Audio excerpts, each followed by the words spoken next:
Hello everyone, मेरा नाम है शावेज़ खान और आपका स्वागत है हमारे इस यूट्यूब चैनल एग्ज़ाम फ्यूल में। देखिए, आज हम बात करेंगे एक सब्जेक्ट इंडियन पॉलिटी की, यानी कि भारत की राज व्यवस्था। देखिए, ये है इंडियन पॉलिटी, जिसको आप लोग कहते हैं भारत की राज व्यवस्था। देखिए, इस सब्जेक्ट को पढ़ने से पहले अगर आप लोग जब शुरुआत करते हैं इस सब्जेक्ट की, तब आप लोग देखते हैं कि किस प्रकार से किसी देश में व्यवस्था चल रही है। अगर हम भारत की बात कर रहे हैं तो भारत में किस प्रकार से व्यवस्था चल रही है, ठीक है, उसको हम भारत की राज व्यवस्था कह रहे हैं। लेकिन इसको समझने से पहले आपको ये जानना पड़ेगा कि थोड़ा सा हिस्ट्री में जाकर ये देखना पड़ेगा कि आखिर पहले क्या चल रहा था। और ये सब सिस्टम जो आज आप देख रहे हैं हमारे चारों तरफ चल रहा है, ये आज से पहले कैसा चल रहा था, क्या पहले भी ऐसा ही था या ये बाद में हुआ। तो इसी को समझने के लिए हम थोड़ा सा हिस्ट्री में चलते हैं। और जब हम थोड़ा सा हिस्ट्री में जाते हैं तो हम ये देखते हैं कि सबसे पहले यहाँ पर हमारे यहाँ राज कौन कर रहा था। तो आप ये देखते हैं कि हमारे यहाँ राज कर रहे थे राजा महाराजा, ठीक है। और इन राजा महाराजाओं की राज व्यवस्था कैसी थी, यानी कि राजा महाराजाओं की व्यवस्था कैसी थी। ये अपने क्षेत्रों को, उस टाइम देश नहीं थे तो ये अपने क्षेत्रों को किस प्रकार चलाते थे। देखिए, राजा महाराजाओं का जो शासन हुआ करता था वो स्वेच्छाचारी शासन था। आप लोग देखते हैं उसमें कि वो लोग अपने मन से जो भी उनके मन में हुआ करता था वो किया करते थे। हो सकता है वो किसी को सजा दे देते हैं, हो सकता है किसी को माफ कर देते हैं। पड़ोसी देशों के साथ या पड़ोसी राज्यों के साथ भी उनकी ऐसी ही नीतियां चल रही थी, ठीक है। किसी पर आक्रमण कर देते थे, किसी से शादी करके या शादी संबंध बन के भी काम चल जाता था, ठीक है। लेकिन ये सारी की सारी चीजें जो आप लोग देखते हैं, राजा महाराजाओं से की जो जितनी भी व्यवस्था है, ये सब आप लोग पढ़ते हैं। ये एक सब्जेक्ट अलग बन जाता है जिसका नाम है इतिहास, यानी कि हिस्ट्री। अब सवाल यह है कि चलिए, राजा महाराजाओं के बाद इस क्षेत्र पर किसकी व्यवस्था है, किस प्रकार से व्यवस्था चल रही थी। तो आपको यह पता चलता है कि राजा महाराजाओं के बाद यहां पर किसका राज चला। तो इस क्षेत्र की जब हम बात कर रहे हैं तो यहां पर जो राज चला वो अंग्रेजों का, यानी कि ब्रिटिशर्स जो यहां पर आए थे अंग्रेज, उन लोगों की व्यवस्था कैसी थी। जब आप उन लोगों की व्यवस्था समझ जाएंगे और तो फिर आप आज की व्यवस्था को अच्छे से समझ पाएंगे। अब सवाल यह है कि अंग्रेज यहां पर आए क्यों। अगर आप ये रीजन देख पाएं कि अंग्रेज यहां पर क्यों आए तो आप बहुत कुछ समझ जाएंगे। देखिए, इस चीज़ को समझने के लिए हम एक मैप का इस्तेमाल करते हैं, एक इंडिया वर्ल्ड के मैप का। उसमें देखेंगे कि आखिर अंग्रेज यहाँ पर क्यों आए, या फिर मैं यूँ कहूँ कि आखिर अंग्रेज से पहले भी यूरोपियंस आए। तो मैं यूँ कह रहा हूँ कि ये यूरोपियन यहाँ पर क्यों आए, ठीक है। तो इनको देखते हैं, इससे आप व्यवस्था को समझ पाएंगे कि आखिर ये लोग यहाँ क्यों आए।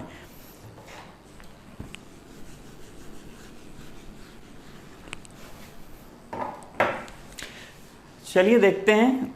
अगर आप बात करें भारत की तो हम लोग ये देखते हैं कि आखिर भारत कहाँ पर है। तो आप लोग ये देखते हैं विश्व मैप में,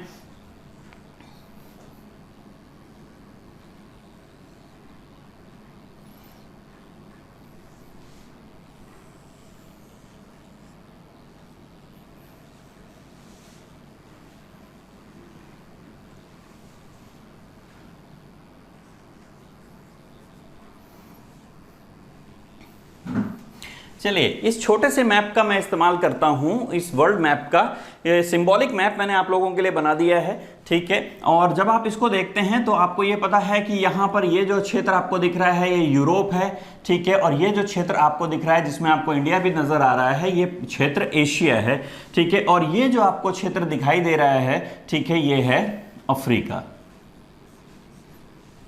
ठीक है। सिंबॉलिक बनाया है। और अगर आप लोग देखें हो क्या रहा था, क्यों ये सब कुछ चीजें, ये सारी की सारी चीजें चल रही थी, तो आप देखते हैं कि आखिर क्या था। सिस्टम समझ लेते हैं। देखिए, ये विषुवत रेखा है, यानी कि इक्वेटर। और जब अगर आप लोगों ने ज्योग्राफी पढ़ी है तो आप लोग देखते हैं कि इक्वेटर से जैसे ही आप दूर जाते हैं, चाहे आप इक्वेटर यानी विषुवत रेखा से इस तरफ जाएं, चाहे आप विषुवत रेखा से इस तरफ जाएं, आपको यह पता है कि ठंड बढ़ती जाती है, ठीक है, आप इधर जाएंगे तो भी ध्रुवों की तरफ, इधर जाएंगे ध्रुव की तरफ तो भी ठंड बढ़ती जाएगी। और ये यूरोप में, ये आपको ये मैप मैंने इसलिए बनाया ताकि आप समझ सकें कि आखिर प्रॉब्लम क्या है। आप अगर यूरोप को देखते हैं तो आप यूरोप को देख रहे हैं कि विषुवत रेखा से काफी दूर, तो यहाँ पर ठंड पड़ रही है। ठीक है, ठंडा इलाका है, और ठंडे इलाके में लोगों को जिंदा रहने के लिए दो चीजों की जरूरत है। एक, वो लोग अपनी बॉडी को गर्म रखने के लिए दो चीजों का एक्चुअल में इस्तेमाल करते हैं, और वो दो चीजें हैं, एक तो है शराब, ठीक है, और दूसरा है मांस। तो अब हम बात करेंगे दूसरे की, यानी कि मांस। जो ये लोग मांस प्रिजर्व करके रखते हैं, जो ये लोग मांस खाते हैं अपनी बॉडी को गर्म रखने के लिए, वहां पर जिंदा रहने के लिए जरूरी है। ठीक है, तो उस पे उन लोगों को मांस खाने के लिए इन लोगों को जो जरूरत है वो एक चीज चाहिए, वो चाहिए मसाले। और ये मसाले जो हैं, ये पूरा एरिया जो मसालों के लिए जाना जाता है, ठीक है, चाहे ये भारत हो यानी कि दक्षिण एशिया और दक्षिण पूर्व एशिया, ठीक है, इधर ये दक्षिण पूर्व एशिया। तो अगर आप इस तरह से देखते हैं तो दक्षिण एशिया और दक्षिण पूर्व एशिया। देखिए, अब दक्षिण एशिया दक्षिण पूर्व एशिया में मसाले होते हैं, तो ये मसाले आखिर यूरोप में पहुंच रहे हैं या नहीं पहुंच रहे हैं। देखिए, यहां से ये मसाले बिल्कुल वहां तक पहुंच रहे हैं, लेकिन इस पर पूरा का पूरा कब्जा है इस क्षेत्र का, क्योंकि ये क्षेत्र, ये जो आप देख रहे हैं, ये जो प्रायद्वीप आपको दिखाई दे रहा है, ये है अरब प्रायद्वीप, और इन्हीं का ही कब्जा है। क्योंकि यहां से मान लीजिए कि ये यहां से ये काला सागर है, ठीक है, काकेसस पर्वत, और उसके बाद ये कैस्पियन सागर, ठीक है। यानी कि अगर आप देखते हैं जुड़ाव यूराल पर्वत, और यूराल पर्वत के बाद ये यूराल नदी, ये मैंने जो अभी बनाई हैं ये चीजें, ये एशिया को यूरोप से अलग करती हैं। देखिए, यूराल पर्वत, यूराल नदी, कैस्पियन सागर, काकेसस पर्वत, काला सागर, ठीक है, उसके बाद ये भूमध्य सागर, ये सब मिलाकर एशिया और यूरोप एक दूसरे से अलग होते हैं इससे।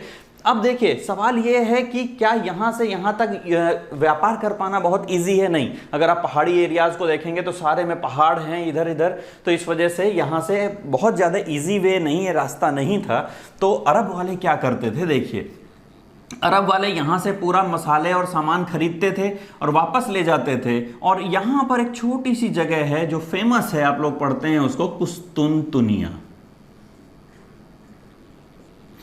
ये कुस्तुनतुनिया जो इस टाइम इस्तांबुल तुर्की में आ रहा है, ठीक है, तो यहां से ये अरब वाले मसाले खरीदते थे और उसके बाद ये यूरोप वालों को बेच दिया करते थे। इस रास्ते से व्यापार होता था। यानी कि आप ये कह सकते हैं कि आखिर व्यापार पे किसका कब्जा था, तो आप कह सकते हैं कि भारत से होने वाला लगभग सभी व्यापार किसके कब्जे में है, अरब वालों के कब्जे में है। तो इसीलिए ये लोग अमीर हुआ करते थे।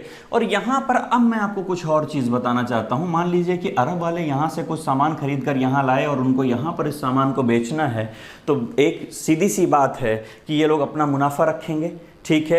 लेकिन अब यहां पर देखिए, यहां वाले ने मान लीजिए यहां पर बेच दिया और यहां वाले ने यहां पर, यहां वाले ने यहां, और इस तरह से पहुंचते पहुंचते वो हर एक जगह पर पहुंच रहा है, ठीक है। तो अब देखिए, कोई सामान बिकता हुआ यहां से यहां तक जब पहुंचा तो आपको पता है कि वो लास्ट में पहुंचते पहुंचते तो बहुत ज्यादा महंगा हो गया है, ठीक है। दूसरा, पहला ये कि ये अरब वालों का जो व्यापार है, व्यापार पर पूरी तरह से कब्जा है। दूसरा जो कब्जा था वो किसका था, मैं वो भी बता देता हूं, वो था इटली का। ये जो एरिया आपको दिखाई दे रहा है, मान लीजिए ये सिंबॉलिक मैंने बनाया है, ये है इटली। इटली का व्यापार कैसे चलता था, इटली वाले भी यहीं से सामान खरीद कर, और ये जो एरिया आप देख रहे हैं ये है लाल सागर, ये लाल सागर होते हुए यहां तक पहुंचते थे ये लोग, ठीक है। उसके बाद यहाँ पर उस टाइम स्वेज नहर बनी नहीं थी, ठीक है, तो रास्ते से होते हुए, मतलब लैंड पोर्शन से होते हुए ये लोग वापस यहाँ पहुँचते थे, फिर से जहाज़ों में लोड करके और इटली तक माल पहुँचाया जाता था। और इटली वाले फिर वही काम करते थे, आगे सामान यूरोप में, दूसरे देशों में, बाकी क्षेत्रों में बेच दिया करते थे। यानी कि दो मुख्य जो व्यापार क्षेत्र थे जो भारत और पूरे के पूरे साउथ ईस्ट एशिया से भी व्यापार कर रहे थे, ठीक है, वो कौन थे, एक तो अरब का कब्जा था और दूसरा इटली। और ये दोनों के दोनों अपना वर्चस्व खोना नहीं चाहते थे, खासकर नए बने हुए देशों, और इस क्षेत्र में नए बने हुए जो देश हैं, ठीक है, यहाँ पर मैं आइबेरिया, ये जो प्रायद्वीप है, ठीक है, इस पर एक बना देता हूँ, एक पुर्तगाल और एक स्पेन। इन नए बने हुए देशों को कोई भी आगे नहीं आने देना चाहता था, ठीक है। और ये इटली वाले भी इस तरफ ये नहीं चाहते थे कि ये लोग इधर आकर व्यापार करें, तो इन लोगों ने अपने व्यापार करने के लिए नए रास्तों को ढूंढना शुरू किया, और ये पुर्तगाल और स्पेनीज ही हैं जो जाने जाते हैं कि इन्होंने विश्व में बहुत सारी जगहों की खोज की। ठीक है, तो ये हिस्ट्री की थोड़ी सी चीज़ें हैं, मैं आपको थोड़ा सा बेसिक बता रहा हूँ, ज़रूरी है क्योंकि। ठीक है, अब आप देखिए हुआ क्या, जब यहाँ पर ये बिकते बिकते सामान यहाँ तक लास्ट तक पहुँच रहा है तो वो कितना महंगा पड़ रहा है। ठीक है, अब जितना ये महंगा पड़ेगा तो यहाँ वाले लोग क्या सोच रहे हैं कि अगर हम सीधा सामान वहीं से खरीद कर लाएं तो हमें सस्ता पड़ेगा।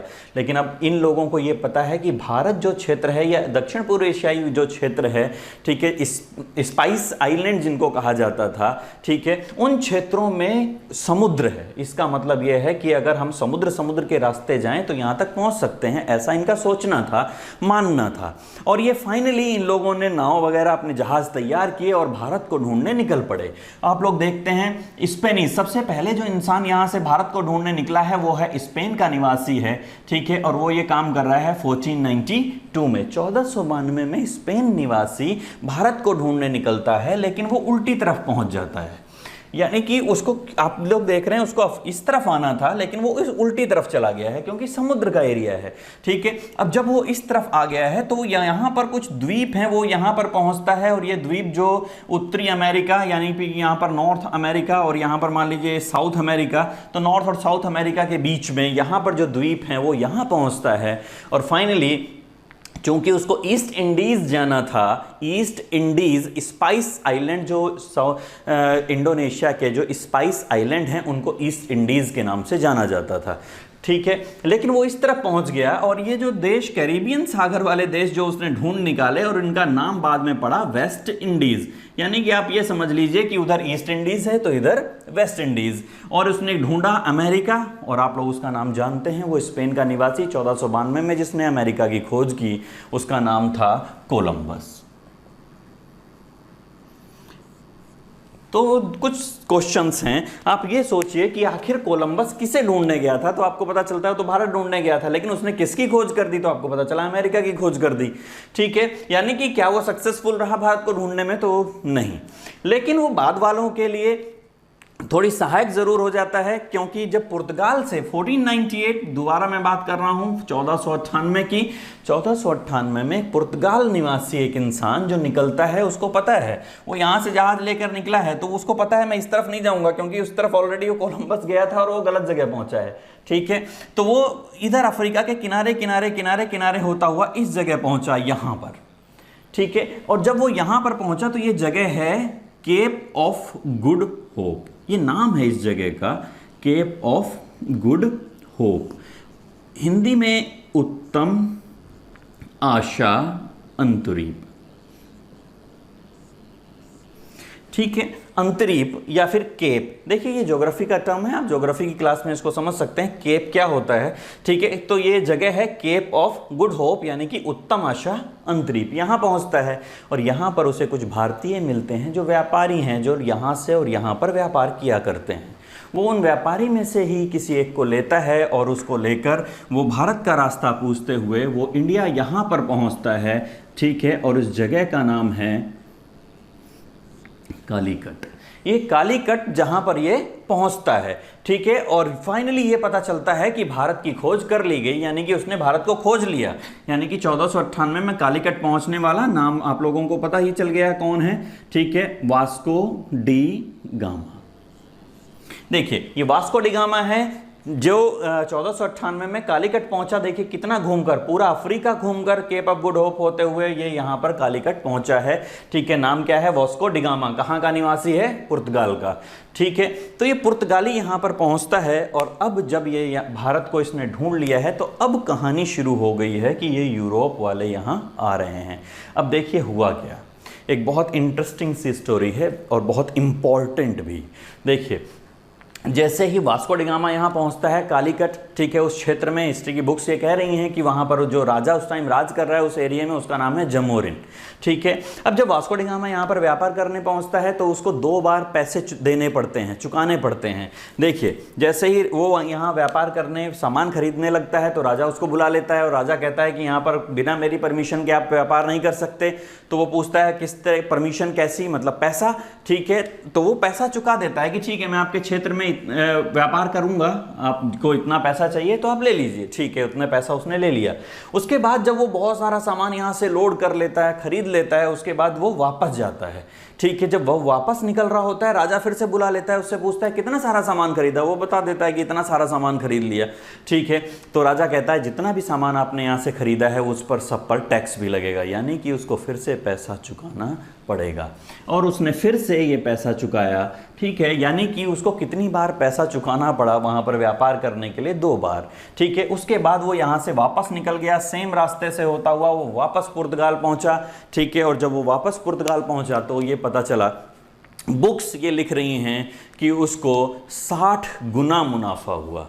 यानी कि आप समझ सकते हैं किसी ने 1 रुपये इन्वेस्ट किया और उसने 60 रुपये कमा लिए हैं, यानी कि उसको 60 गुना मुनाफा हो गया है, ठीक है। अब 60 गुना मुनाफा अगर किसी को हो जाए तो इसका मतलब है कि वो अमीर हो जाएगा, ठीक है। तो ऐसे ही आप लोग देखते हैं कि वास्को डी गामा अमीर हो जाता है। और जब वास्को डी गामा अमीर हो जाता है तो आप ये सोचिए कि एक दुकान वाला जो बहुत सस्ते में सामान खरीद कर यहाँ से ले गया और उसने बेच दिया वहाँ ले जाकर और वो बहुत ज़्यादा अमीर हो गया, तो आस पास वाले क्या सोच रहे हैं?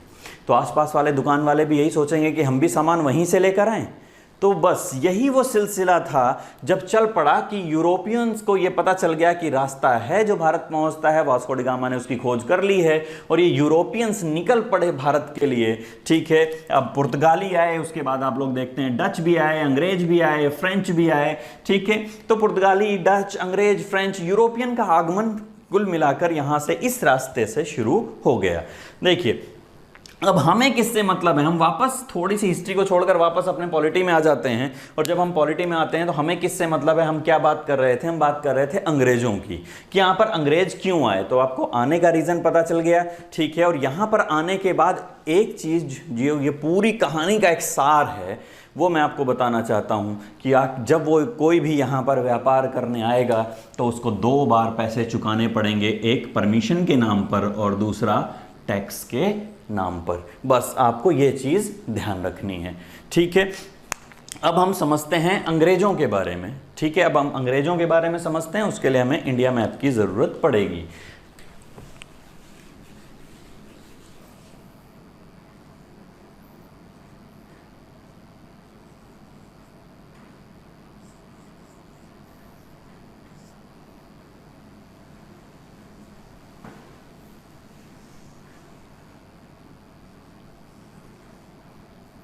चलिए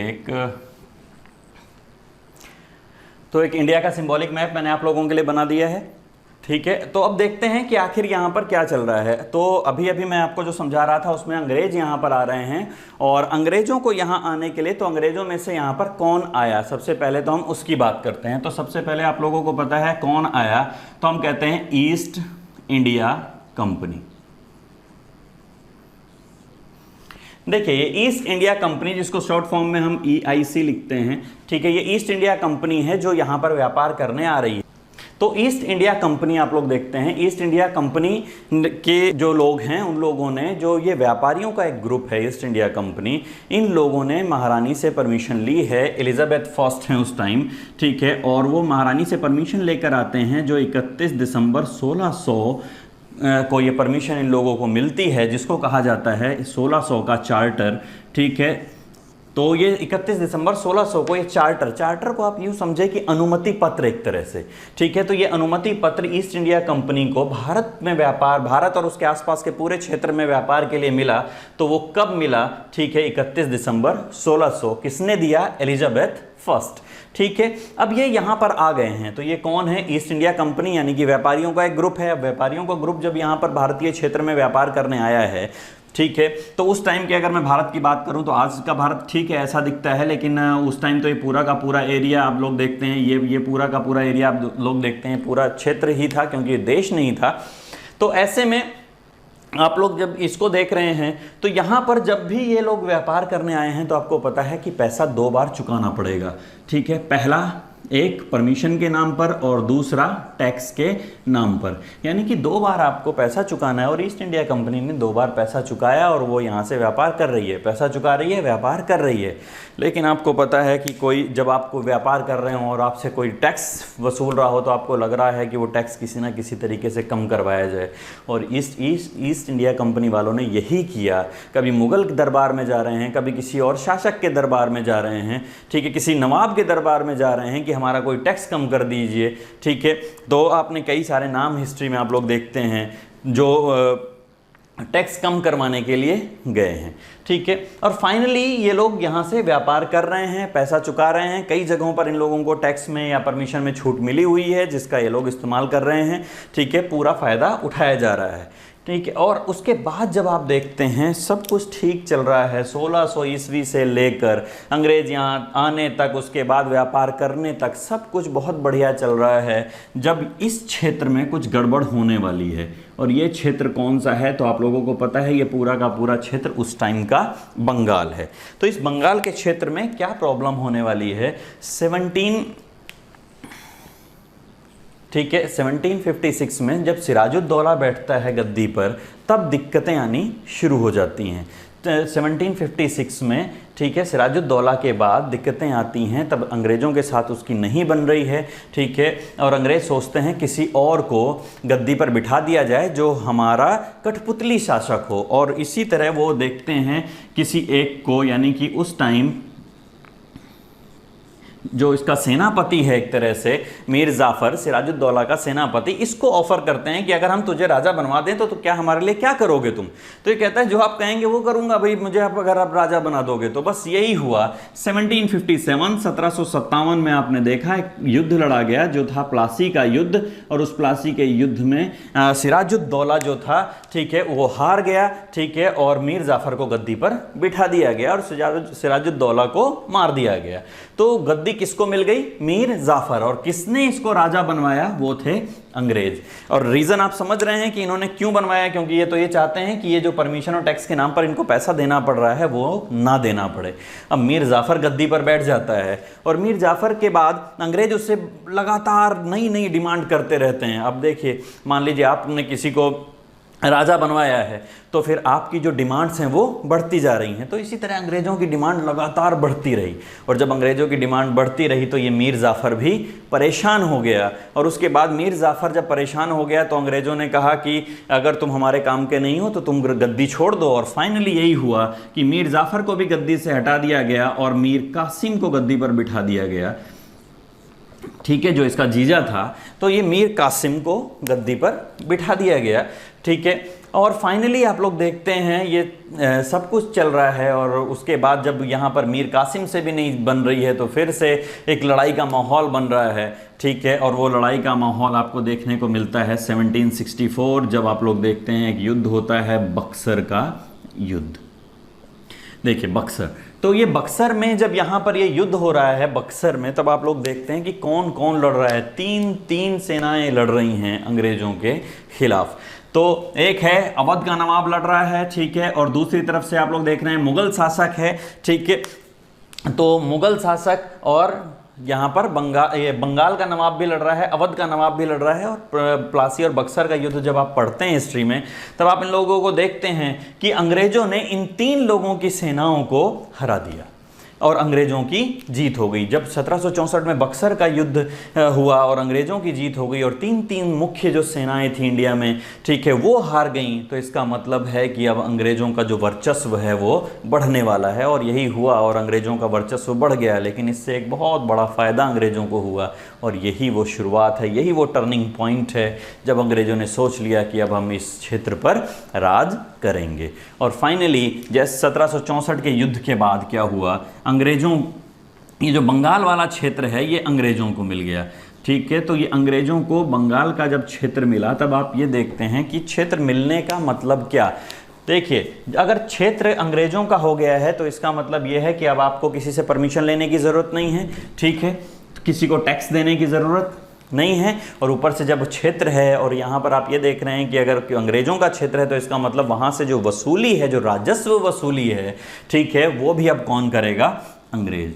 इससे आपको एक चीज़ समझ में आई होगी कि यहाँ पर मान लीजिए कि 100 रुपए जा रहे थे, तो वो 100 रुपए भी नहीं जा रहे हैं और ऊपर से 2000 रुपए आ रहे हैं। किस नाम पर? वसूली के नाम पर। और जब वसूली के नाम पर 2000 रुपये आपको आ रहे हों, ठीक है, और 100 रुपये जो जा रहे थे वो भी नहीं जा रहे हों, तो ऐसा कौन नहीं है जो चाहेगा कि 2000 रुपये और बढ़ जाएं और बढ़ जाएं।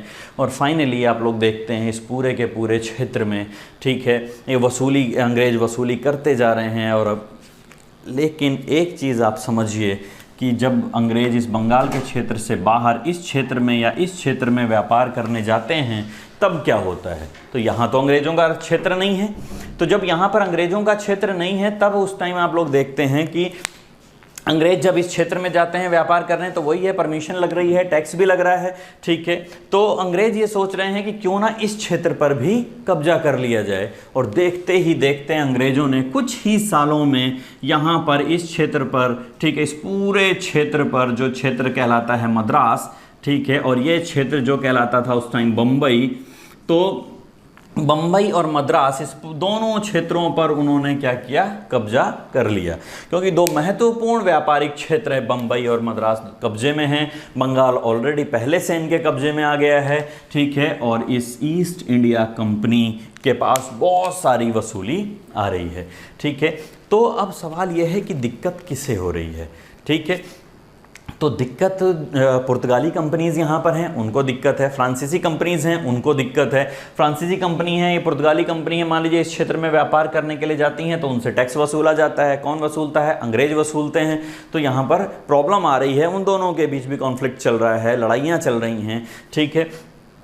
और अब मैं आपको एक चीज़ और जो है बुक्स में लिखी हुई हैं, ठीक है, वो ये कि आप लोग देखते हैं कि जब अंग्रेज़ों को, यानी कि वहाँ बैठी हुई महारानी को और वहाँ के पीएम है, यानी कि प्राइम मिनिस्टर्स, जो वहाँ पर प्राइम मिनिस्टर हैं वहाँ पर, उनको जब ये पता चलता है कि यहाँ पर तो ये लोग ईस्ट इंडिया कंपनी जो व्यापार करने गई थी वो व्यापार की जगह अब राज कर रही है और वसूली भी कर रही है, तो फिर वहाँ से ईस्ट इंडिया कंपनी के ऊपर डिमांड आती है कि आप इतने रुपए हमें भी दे दीजिए। लेकिन ये ईस्ट इंडिया कंपनी उनको ये पैसा देने से मना कर देती है। और जब ईस्ट इंडिया कंपनी ये पैसा देने से मना कर देती है तब क्या होता है? कहानी यहीं से शुरू होती है, ठीक है। ईस्ट इंडिया कंपनी जैसे ही पैसा देने से मना करती है तो वहाँ बैठे हुए अंग्रेज, यानी कि वहाँ बैठी हुई महारानी और वहाँ जो शासन चल रहा है, वो ये सोचते हैं कि ईस्ट इंडिया कंपनी के कान ऐंठने पड़ेंगे, यानी कि इनको रेगुलेट करना पड़ेगा। और फाइनली यही हुआ। इसी वजह से यहाँ पर आप लोगों ने देखा 1764 के बाद कई साल बीत चुके हैं और फाइनली यहाँ पर एक कानून आता है जो इनको रेगुलेट करने के लिए आया है, ठीक है। इसीलिए आप लोग देखते हैं इसका नाम क्या है? Regulating act. तो ये रेगुलेटिंग एक्ट जो 1773 में आया, इसके यहाँ तक आने में यानी कि आप लोग देख सकते हैं कि 9 साल हो चुके हैं। और 9 सालों के अंतर में ये बंगाल, मद्रास, बम्बई और बहुत सारा क्षेत्र अब अंग्रेज़ों के कब्जे में है और बहुत सारा पैसा ईस्ट इंडिया कंपनी के द्वारा जो है वो कमाया जा रहा है। लेकिन जब उन लोगों ने मांगा तो इन लोगों ने नहीं दिया, पैसा नहीं दिया। इस वजह से इन लोगों के कान ऐंठने, या मैं यूँ कहूँ रेगुलेट करने के लिए कानून भेज दिया गया जो यहाँ पर लागू होता, और उसका नाम था रेगुलेटिंग एक्ट, ठीक है। तो ये रेगुलेटिंग एक्ट 1773। देखिए अब यहीं से आगे की कहानी शुरू होती है। अब आप पहले कुछ सवालों के जवाब ढूंढते हैं। कितने क्षेत्र हैं जो इस टाइम अंग्रेजों के, यानी कि ईस्ट इंडिया कंपनी के पास हैं? एक बंगाल है, एक मद्रास है और एक बम्बई है। अब ईस्ट इंडिया कंपनी ने क्या किया? 3 अलग अलग लोगों को, कि एक को मान लीजिए 3 लोग हैं ईस्ट इंडिया कंपनी में, बहुत सारे लोग हैं, उसमें से 3 जो मेन लोग हैं वो कह रहे हैं कि ठीक है, एक एरिया मैं संभाल लेता हूं, एक तुम संभाल लो और एक तुम संभाल लो। अब जो भी एरिया संभालेगा यानी कि वहां पर शासन करेगा एक तरह से, और वो जब शासन करेगा तो वो क्या कहलाएगा? आपको भी पता है, कोई भी जब शासन कर रहा है तो फिर वो क्या कहला रहा है? गवर्नर। यानी कि इस टाइम जब एक एक्ट आ रहा है तब गवर्नर काम कर रहे हैं। एक बंगाल का गवर्नर है, एक मद्रास का गवर्नर है, उस टाइम प्रेसिडेंट कहलाता था, ठीक है, एक बम्बई का गवर्नर है। इस प्रकार जब आप देखते हैं तो 3 गवर्नर काम कर रहे हैं और ये कानून आ गया है। और जब ये कानून आ गया है तो अब सवाल ये है कि कानून किससे बात करे? 3 गवर्नर अलग अलग जगहों पर। तो आपको भी पता है कि इन तीनों में से मुख्य जगह कौन सी है जहाँ सबसे पहले जीता गया है? तो जहाँ पर सबसे पहले जीता गया है यानी कि ये है वो मुख्य जगह बंगाल, तो ये बिल्कुल यही आदेश देता है कि सबसे पहले ये आपने क्या सिस्टम जो बना रखा है, ये सिस्टम को सही करना है। ये जो 3 अलग अलग गवर्नर बने हुए हैं, ये सब कुछ एक ही जगह से चलेगा, और ये एक ही जगह से चलने के लिए इसने क्या कहा कि आज के बाद जो बंगाल का गवर्नर है वो बंगाल का गवर्नर नहीं कहलाएगा, वो कहलाएगा बंगाल का गवर्नर जनरल। ठीक है, तो ये कहलाएगा बंगाल का गवर्नर जनरल, यानी कि इस कानून ने बंगाल के गवर्नर को बंगाल का गवर्नर जनरल बना दिया। देखिए, जनरल शब्द, जनरल का मतलब ही होता है प्रमुख, और इससे आपको क्या समझ में आया? बंगाल का गवर्नर जनरल यानी कि गवर्नरों का प्रमुख, यानी कि ये जो 3 गवर्नर हैं बने हुए हैं, एक बंगाल, एक बंबई बना हुआ है, मद्रास बना हुआ है और बंगाल बना हुआ है, इनमें से प्रमुख कौन सा हो गया? ठीक है, बंगाल, यानी कि बंगाल का गवर्नर जनरल। अगर मैं ये कह रहा हूँ कि बंगाल का गवर्नर जनरल हो गया, ये प्रमुख हो गया, तो बाकी दोनों का क्या? यानी कि आप ये कह सकते हैं कि बंबई और मद्रास का जो गवर्नर है, ठीक है, वो किसके अधीन हो जाएगा? सीधे सीधे बंगाल के गवर्नर जनरल के अधीन। यानी कि बंबई और मद्रास के जो गवर्नर हैं, ठीक है, वो बंगाल के गवर्नर जनरल के अधीन हो जाएंगे। और कौन था पहला गवर्नर जनरल जिसको 1773 वाले रेगुलेटिंग एक्ट ने गवर्नर जनरल बना दिया? ठीक है, तो आप देखते हैं, उसका नाम है वॉरेन हेस्टिंग्स।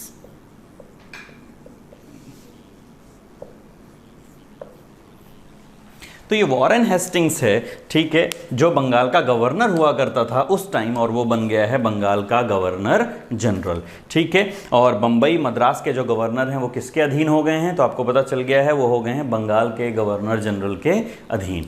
अब अगर हम आगे बात करें तो इसने क्या किया? अब देखिए, एक गवर्नर जिसको मुख्य बना दिया गया है वो बंगाल का गवर्नर है। ठीक है, अब इसको पूरा भारत संभालना है, मतलब ये क्षेत्र जो इनके कब्जे में है सब कुछ संभालना है। तो आपको पता है ये अकेला तो नहीं संभाल पाएगा, तो अगर ये अकेला नहीं संभाल पाएगा तो इसके साथ कुछ होना चाहिए, कोई परिषद होनी चाहिए जो इसके साथ मिलकर काम करे, और इसी के साथ बना दी गई एक परिषद जिसको कहा गया गवर्नर जनरल की परिषद। देखिए, ये गवर्नर जनरल की परिषद बना दी गई, और ये गवर्नर जनरल की परिषद जो 4 सदस्यीय थी उस टाइम, ठीक है, तो 4 सदस्यीय गवर्नर जनरल की परिषद है, काउंसिल। ठीक है, गवर्नर जनरल की काउंसिल है ये, जो 4 सदस्यीय है, जो इसकी हेल्प करेगी, जो गवर्नर जनरल की हेल्प करने के लिए बनाई गई है। और क्या लिखा हुआ था इस कानून में, तो आप लोग इधर देख सकते हैं, ये मैं इस तरफ लिख देता हूँ। तो अब आगे क्या होने वाला है, तो आप लोग ये देखिए कि यहाँ पर एक 1773 वाले एक्ट ने कहा कि एक सुप्रीम कोर्ट होगी, एक सुप्रीम कोर्ट होगी इंडिया में जो सुनवाई किया करेगी। ठीक है, सुप्रीम कोर्ट यानी कि एपेक्स कोर्ट। अब आप सोच के खुद ही सोच सकते हैं कि सब कुछ कहाँ से चल रहा है। तो आप कहते हैं कि सब कुछ अब बंगाल में आ रहा है, सब कुछ बंगाल से चलेगा, तो इसका मतलब है ये कोर्ट भी कहाँ स्थापित की जाएगी? बंगाल में। और ये सुप्रीम कोर्ट 1774 यानी कि 1 साल बाद स्थापित कर दी गई। ठीक है, जिसका मुख्य न्यायाधीश बनाया गया एलिजा इम्पे को, सर एलिजा इम्पे। ठीक है, तो ये एलिजा इम्पे को मुख्य न्यायाधीश बनाया गया। कहाँ स्थापना हुई है, तो आप बता सकते हैं बंगाल में हुई है। बंगाल में कहाँ स्थापना हुई है? ठीक है, तो आप कह सकते हैं कलकत्ता में। और कलकत्ता में कहाँ स्थापना हुई है? तो उस टाइम के किले में, यानी कि फोर्ट विलियम।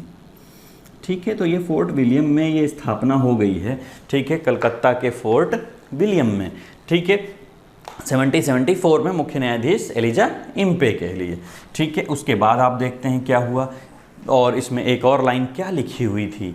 ठीक है, अब आज के बाद जितना भी ये काम करेंगे उन सब पर अंग्रेज़ों की नज़र होगी। यानी कि अंग्रेज़ों की ये ईस्ट इंडिया कंपनी की जो गवर्निंग बॉडी थी, जिसको कोर्ट ऑफ डायरेक्टर कहा जाता था, यानी कि COD मैं शॉर्ट फॉर्म में कर देता हूँ, कोर्ट ऑफ डायरेक्टर, ये इसकी गवर्निंग बॉडी थी। अब इस गवर्निंग बॉडी को अंग्रेज़ों को, यानी कि जो अंग्रेजी संसद है उसको रिपोर्ट करना ज़रूरी हो गया, या महारानी को रिपोर्ट करना ज़रूरी हो गया। यानी कि जितने भी मामले होंगे वो रिपोर्ट करेगी। यानी कि आप यूं सोच सकते हैं कि ये रिपोर्ट वहां पर अंग्रेजों को भेजेगी, जो भी ये लोग काम यहां पर करेंगे। इसका मतलब है इनडायरेक्टली वो लोग इन पर नजर रखेंगे कि आखिर ये लोग क्या कर रहे हैं। ठीक है, और एक और लाइन आपको यहाँ पर मैं बता देता हूँ, इसमें ये लिखा हुआ था कि आज के बाद जो ये व्यापारी हैं ईस्ट इंडिया कंपनी वाले, ये अपना पर्सनल जो व्यापार है, पर्सनल ट्रेड है, वो नहीं कर पाएंगे। व्यापार जो व्यक्तिगत व्यापार, ये लोग क्या करते थे, चोरी छुपे अपना भी व्यापार किया करते थे। कंपनी के नाम पर व्यापार चल रहा है वो ठीक है, कंपनी को फायदा होगा, कंपनी में सब कुछ लिखा जा रहा है, लेकिन जो आदमी यहाँ पर आए हैं व्यापार करने, वो लोग अपना पर्सनल व्यापार भी करते थे क्योंकि वो व्यापारी थे। ठीक है, तो आज के बाद पर्सनल जो व्यापार है, यानी कि जो इनका जो व्यक्तिगत व्यापार है वो समाप्त। ठीक है, और किसी से गिफ्ट वगैरह है जो ये लोग ले लेते थे वो भी बंद कर दिया गया। यानी कि 1773 का रेगुलेटिंग एक्ट, ठीक है, इसमें इतनी चीज़ें थी। एक बार फटाफट क्विक रिवाइज कर लेते हैं। देखिए क्या हुआ, अंग्रेज यहाँ पर आए, 1600 ईस्वी का चार्टर इनको मिला हुआ था, उससे इनको यहाँ पर परमिशन मिली हुई थी। ठीक है, यहाँ पर ये लोग आ गए, इन लोगों ने व्यापार करना शुरू किया। व्यापार करने के लिए इनको परमिशन और टैक्स के नाम पर 2 बार पैसा चुकाना पड़ रहा था। ठीक है, लेकिन अंग्रेजों ने वो पैसा बचाने के लिए क्या किया, 2 बार युद्ध कर दिया, एक प्लासी का युद्ध और एक बार बक्सर का युद्ध। और इन दोनों युद्धों के बाद कुछ क्षेत्र अंग्रेजों के कब्जे में आ गया, और जैसे ही अंग्रेजों के कब्जे में कुछ क्षेत्र आया तो आप लोग देखते हैं कि उनको अब पैसा नहीं चुकाना पड़ा। और जब पैसा नहीं चुकाना पड़ा और ऊपर से वहाँ पर राजस्व वसूली भी इनको मिल गई है, तो उनको बहुत ज़्यादा फ़ायदा होना शुरू हो गया। और जब इन लोगों को बहुत ज़्यादा फ़ायदा होना शुरू हो गया तो उन लोगों ने धीरे धीरे मद्रास और बम्बई वाले क्षेत्रों पर भी कब्जा कर लिया, और बहुत सारा पैसा जो इनके पास आता गया। और जो पैसा इनके पास आ रहा था, वहाँ से दूसरे अंग्रेज जो ब्रिटेन में बैठे हुए थे, उन लोगों ने डिमांड की, पैसा मांगा इन लोगों से, और इन लोगों ने मना कर दिया। और जब इन लोगों ने, ईस्ट इंडिया कंपनी ने पैसा देने से मना कर दिया, तो यहाँ पर एक कानून लाया गया इनको, इनके कान ऐंठने के लिए, रेगुलेट करने के लिए, जिसका नाम है रेगुलेटिंग एक्ट। और इस रेगुलेटिंग एक्ट ने क्या किया, अब आपको मैंने समझा ही दिया कि बंगाल का जो गवर्नर था उसको क्या बना दिया गया, बंगाल का गवर्नर जनरल। ठीक है, जनरल का मतलब होता है प्रमुख। पहला कौन था, वॉरेन हेस्टिंग्स। ठीक है, और बंबई और मद्रास के जो गवर्नर हैं वो इसके अधीन हो गए, क्योंकि एक जनरल प्रमुख हो गया है, गवर्नर प्रमुख हो गया है, और वो अकेला काम नहीं कर सकता। तो ठीक है, गवर्नर जनरल की एक परिषद बनाई गई है जो इसकी काउंसिल है। ठीक है, 4 सदस्यीय थी उस टाइम। ठीक है, और क्या किया इसने, सुप्रीम कोर्ट की स्थापना की, एपेक्स कोर्ट की स्थापना की। 1774 मुख्य न्यायाधीश एलिजा इम्पे के मुख्य न्यायाधीश थे। 1774 में सुप्रीम कोर्ट की स्थापना की गई कलकत्ता फोर्ट विलियम में। ठीक है, और एक कोर्ट ऑफ डायरेक्टर जो गवर्निंग बॉडी थी ईस्ट इंडिया कंपनी की, ठीक है, वो आज के बाद पूरी यहाँ पर जो भी काम होगा उसकी जो रिपोर्ट है वो वहाँ पर सबमिट होगी। ठीक है, और जो कंपनी के लोग हैं वो जो व्यक्तिगत व्यापार करते थे, आज के बाद उनका व्यक्तिगत व्यापार पे रोक लग गई है। ठीक है, ये कुछ कहानी थी जो हुई, लेकिन आप लोगों से कुछ 2-3 क्वेश्चंस इसमें और बनते हैं जो समझ पर निर्भर करते हैं, अगर आपको ये चीज़ें समझ में आई हो तो। देखिए, क्वेश्चन नंबर 1, क्या अंग्रेजों ने, अभी ईस्ट इंडिया कंपनी आपको पता है व्यापार करने आई है, तो क्या वहाँ की संसद ने ये जो कानून बनाया, ठीक है, जो यहाँ पर आकर लागू हुआ, क्या उसने इनके व्यापारिक कार्य के अलावा जो ये लोग राजनीतिक कार्य, यानी कि जो राज करने का काम यहाँ पर कर रहे थे इन क्षेत्रों पर, क्या उस पर रोक लगाई? क्या उन लोगों ने, अंग्रेजों ने ये कहा कि आप लोगों को हमने व्यापार करने के लिए परमिशन दी थी और आप वहाँ जाकर राज कर रहे हैं? नहीं। इसका मतलब है कि उन अंग्रेजों ने ईस्ट इंडिया कंपनी के राजनीतिक कार्यों को मान्यता दे दी। ठीक है, उसको मना नहीं किया। दूसरा क्वेश्चन कि एक आता है, आप लोग देखते हैं कि अंग्रेजों की संसद के द्वारा भारत के लिए बनाया गया पहला कानून कौन सा था? तो आपको पता है इससे पहले कोई कानून नहीं आया, ये पहला कानून था जो यहाँ पर आकर इस पूरे क्षेत्रों पर, जो अंग्रेजों के क्षेत्र हैं, उस पर लागू हो रहा है। तो पहला कानून कौन सा है? यही है। ठीक है, और तीसरा जो इम्पोर्टेंट क्वेश्चन यहाँ पर बनता है कि इस कानून ने क्या व्यवस्था को केंद्रीकृत किया?